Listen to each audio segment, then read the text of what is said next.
तीन गरीब बहुओं का जादुई बर्तन। पुरानी खटिया पर पड़ी बीमार बूढ़ी तारा जोर शोर से खांस रही थी।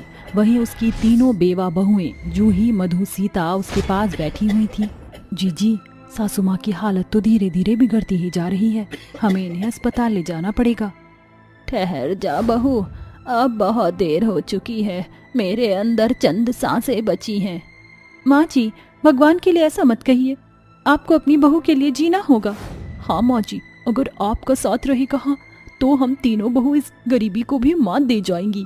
सीता ऐसा कह रही होती है कि उसकी सास दुखदाई दुनिया से हमेशा के खातिर आंखें मूंद लेती है। यह देखकर तीनों लाचार बहुओं की आंखों से आंसू की बदरा बरस पड़ती है।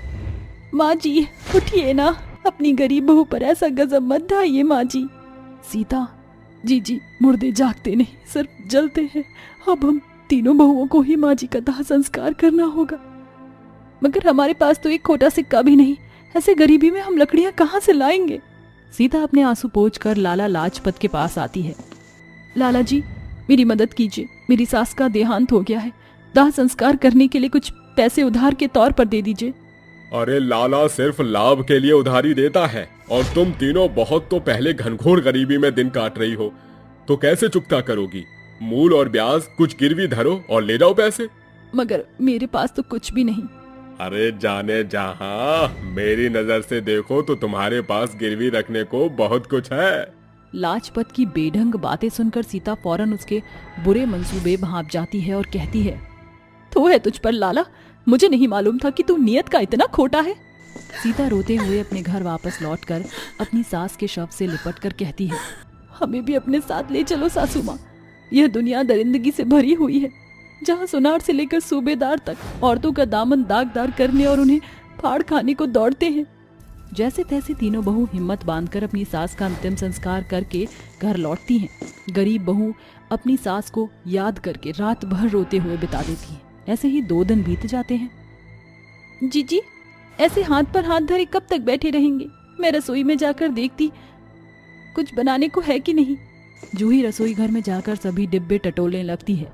जैसे ही वह दराज पर रखे सामान को छिन्न भिन्न करके देखना शुरू करती है, तभी उसके पीछे एक कच्ची दीवार देखकर वह बाकी की दोनों बहुओं को भी बुलाती है।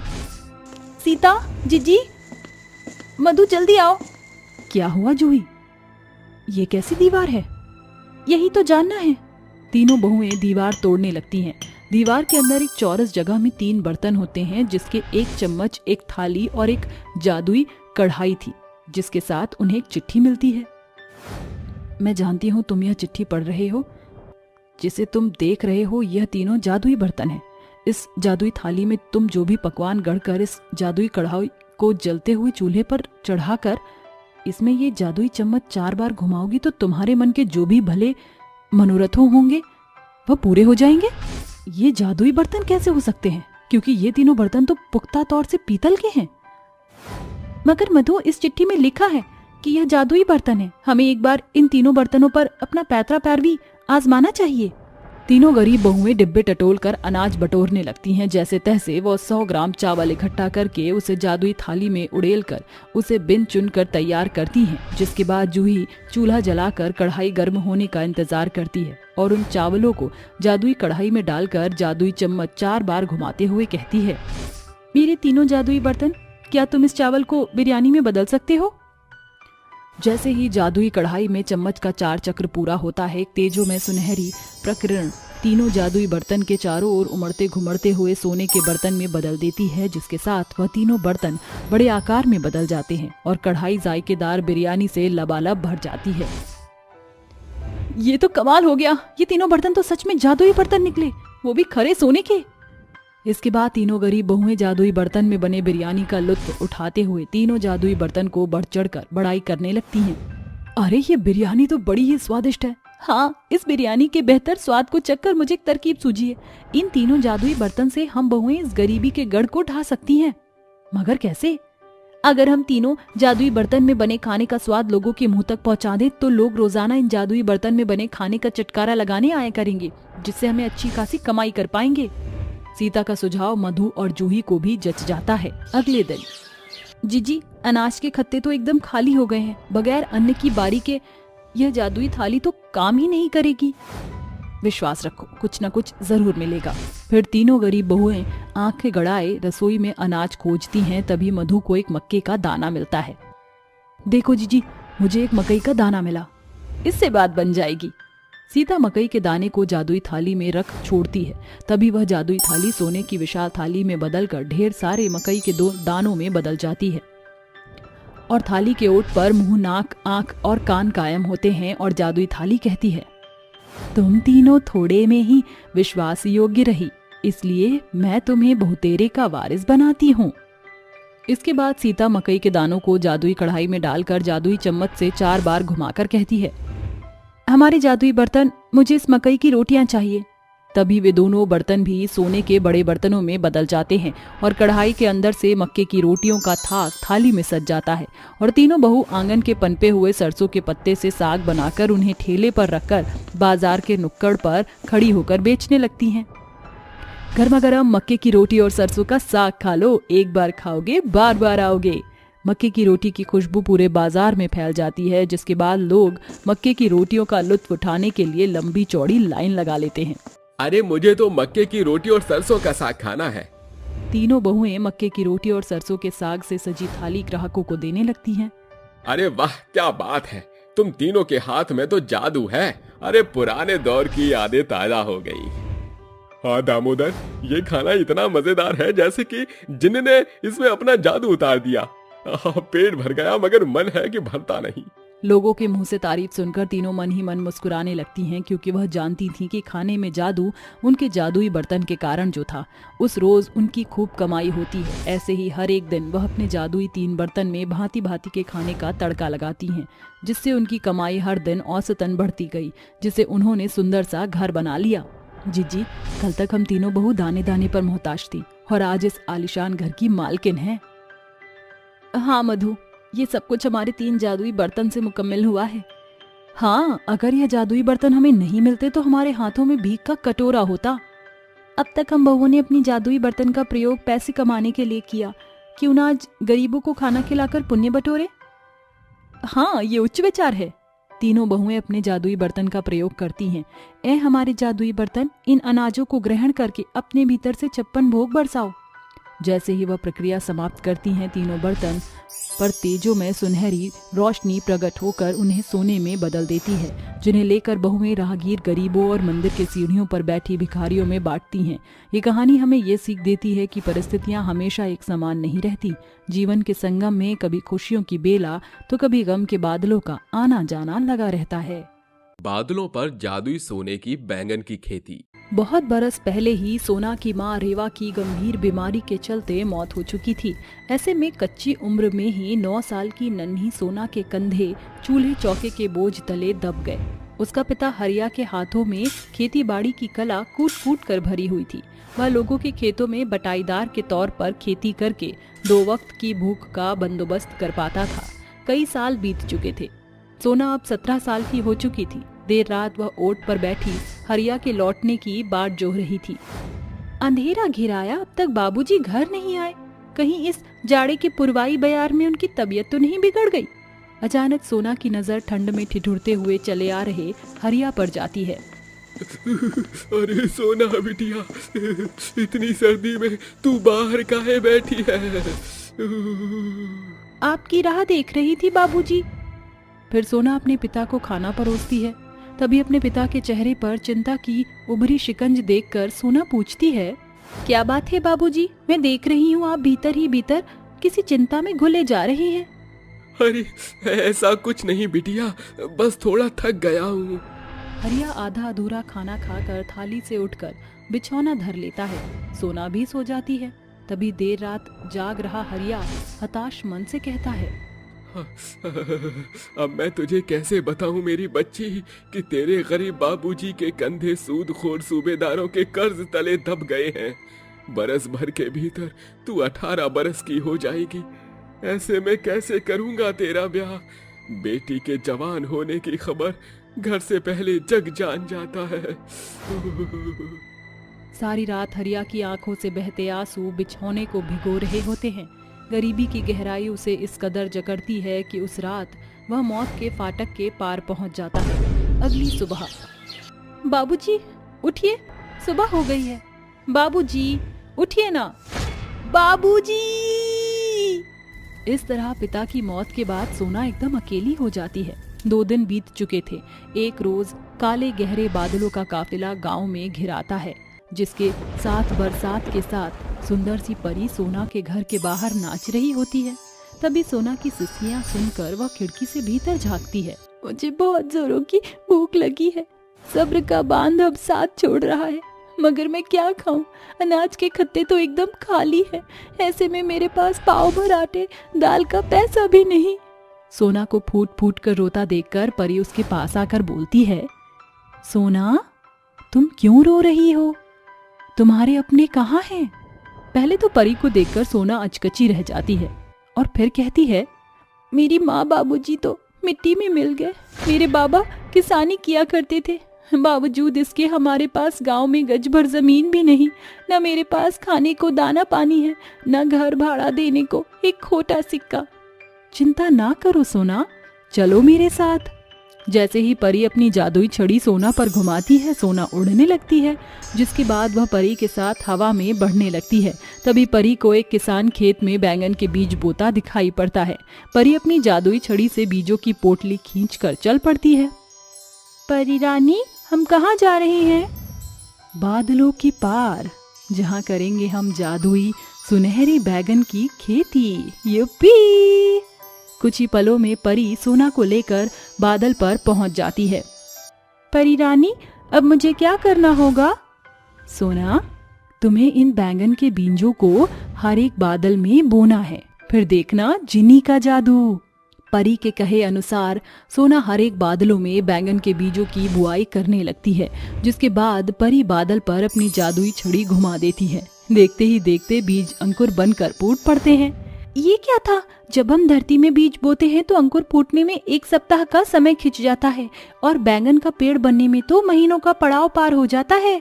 मगर यहाँ ऐसा नहीं। सोना, जैसे ही सूरज बादलों में छुपेगा, उसकी सुनहरी किरण से यह बैंगन के पौधे बड़े पेड़ में बदल जाएंगे और इनके प्रत्येक डालियों पर सोने के बैंगन के गुच्छे उगाएंगे।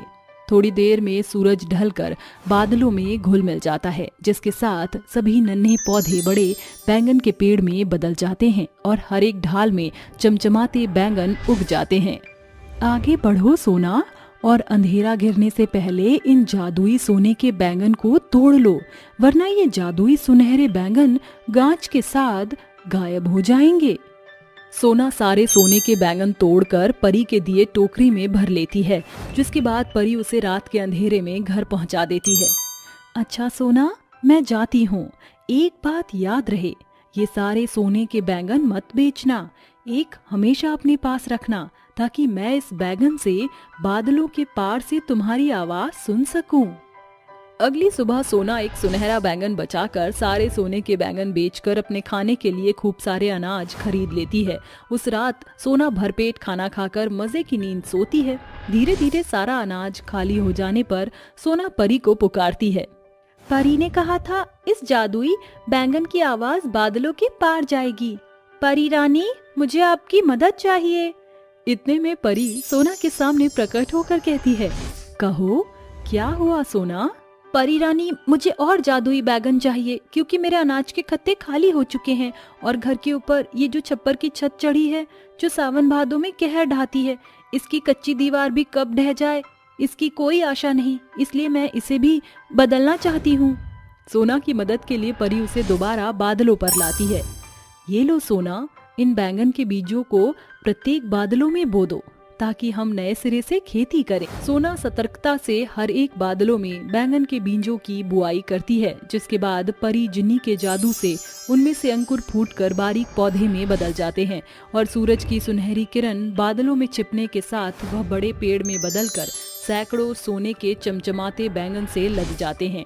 जिन्नी परी, इस जादुई बैंगन की खेती को खुमारी देखकर ही मेरा चेहरा खिल उठता है। ये इतना अद्भुत जो है, बैंगन से लेकर शाखा और सिरे तक सोने के जो हैं।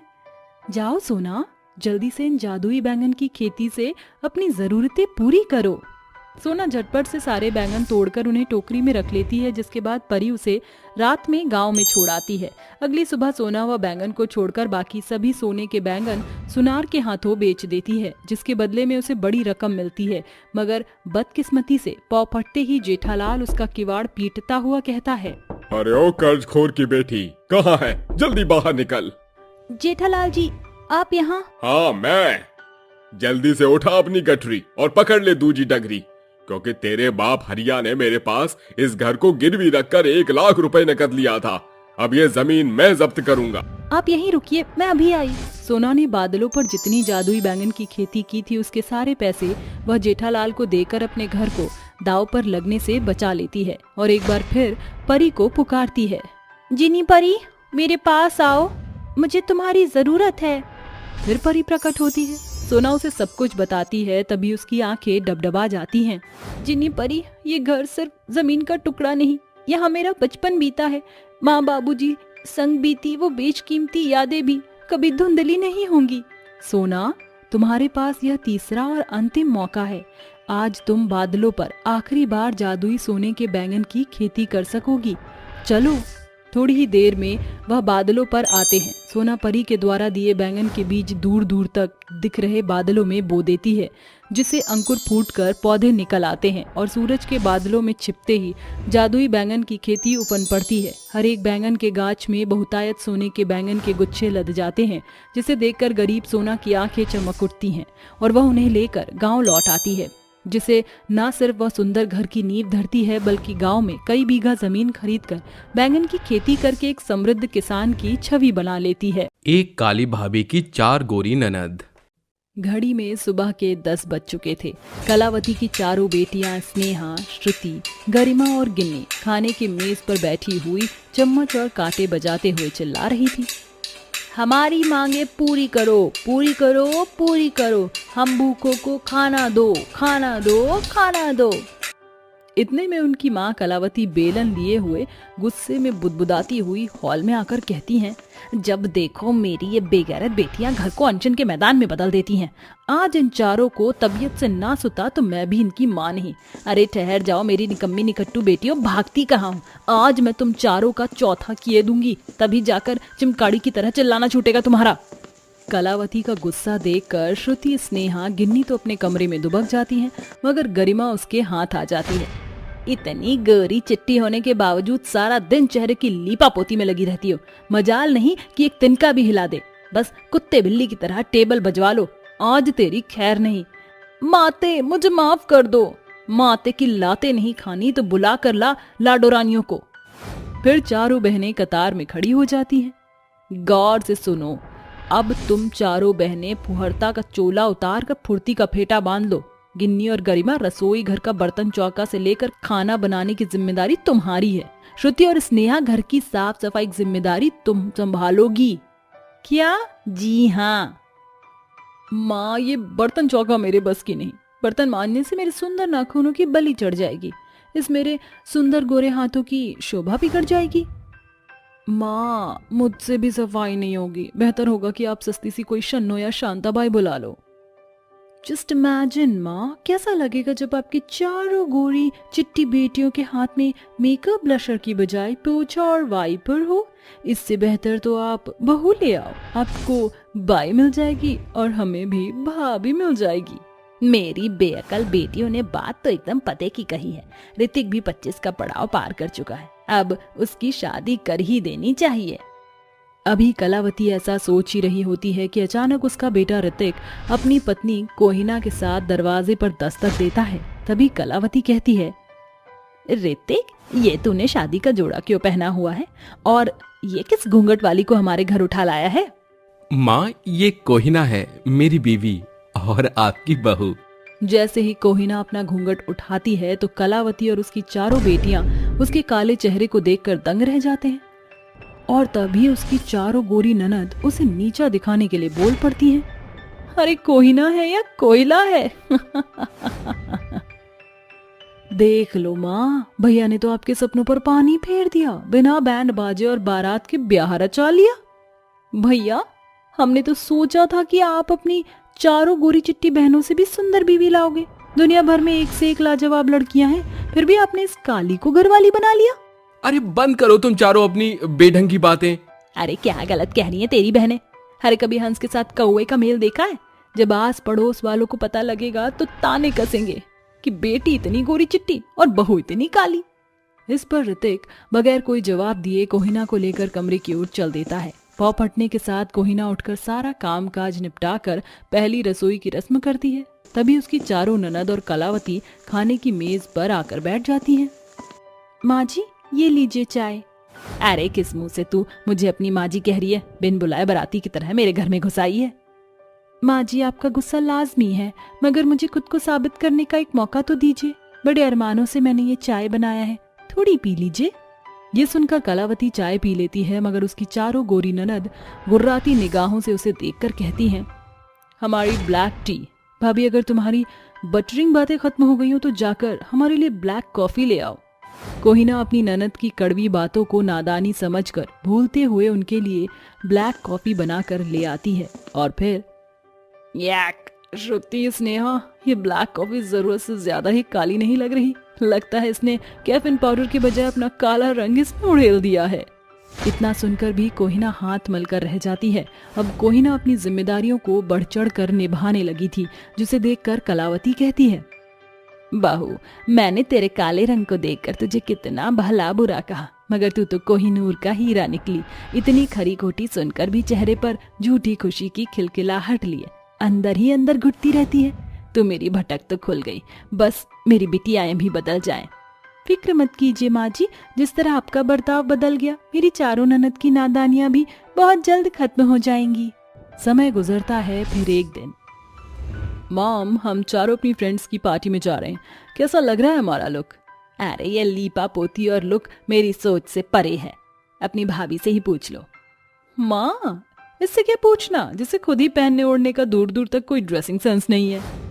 हाँ बेचारे कपड़े भी इस काली भाभी के तन पर पड़कर खुद को कोसते होंगे। इस तरह चारों गोरी ननद अपने गोरेपन का गुमान झाड़ती हुई अपनी काली भाभी की हंसी उड़ाकर चली जाती हैं। ऐसे ही वह हर दिन कभी अपनी काली भाभी को किसी न किसी बेतुकी बातों का मुद्दा बनाकर अपनी काली भाभी को कोसा करती थी। एक दिन, माँ ये घर किस खुशी में सजाया जा रहा है? घर में कोई फंक्शन है क्या? तुम चारों बहनों को अपने फैशन से फुर्सत मिले तब तो घर की खास खबर रहेगी। अरे बुआ बनने वाली हो तुम चारों, बहुत जल्द घर में नन्हा मेहमान आने वाला है, इसीलिए सोच रही हूँ कल बहू की मुंह दिखाई के साथ बहू की गोद भराई का ऐलान कर दूं। आखिरकार इतनी बड़ी खुशखबरी जो है। बड़ी खुशखबरी नहीं माँ, बुरी खुशखबरी है। अरे काली कमली क्या कम थी जो अब इस घर में अंधियारे के अंश की लौ जला रही है? क्या मतलब है तुम्हारा? मतलब एकदम साफ है माँ, एक तो बदकिस्मती से ये काली कमली हमारे घर की बहू और हम चारों गोरी ननद की काली भाभी। अरे इसका होने वाला बच्चा भी एकदम ग्रुप एडमिन के काले बच्चे जैसा पैदा होगा। गिन्नी एकदम सही कह रही है माँ, क्यों जानबूझकर हमारी जगह साई करवाना चाहती हो? देख लो माँ, हमारा तो इसके बच्चे से कोई वास्ता नहीं है। मैं तो कहती हूँ ये खुशखबरी जन्म लेने से पहले ही खत्म हो जाए तो ही बेहतर होगा। बस करो तुम चारों का, बहुत हो गया। इतने दिनों से तुम चारों की बदसलूकी बर्दाश्त कर रही थी मैं। मेरी चारों ननद नादान है ये सोचकर ईश्वर ने मुझे इस काले रंग में रचकर भेजा तो मेरा क्या दोष? काले लोगों के भीतर भी दिल होता है, मगर अपने काले रंग के चलते मैं तुम चारों ननद के हाथों की कठपुतली बनकर रह गई कि काश एक दिन तुम बदल जाओगी। मगर मैं ये नहीं जानती थी कि मेरे कालेपन के चलते तुम चारों मेरे होने वाले बच्चे को मौत का कौर करने की बात आसानी से कह दोगी। कोहिना की बातें सुनकर उसकी चारों गोरी ननद का सर जमीन पर गड़ने को हो जाता है और वह कहती हैं, भाभी एक आखिरी बार अपनी ननद की नादानियों को माफ कर दो। हाँ भाभी, हम चारों ने अपने गोरेपन की गुमान में कभी भी आपकी कद्र नहीं की, मगर आज आपने हमें आईना दिखा दिया कि इंसान अपने सूरत से नहीं बल्कि सीरत से सुंदर होना चाहिए। अपनी चारों ननद के मन में किए पर पछतावा देखकर कोहिना उन्हें गले लगाने को बढ़ती है। तभी कलावती कहती है, जाने दे बहू, अपनी चारों निखट्टू ननद को एक मौका दे दे। ननद भाभी के रिश्तों में खट्टी मीठी नोकझोंक तो होती ही रहती है। कोहिना का कड़वा कथन उसकी चारों ननद के भीतर से काले और गोरे के बीच बसे नजरिए को नया आयाम दे जाती है। आज सभी खुशी से रहने लगते हैं। इसी के साथ गोरी ननद की काली बहू की ये कहानी होती है यहीं खत्म।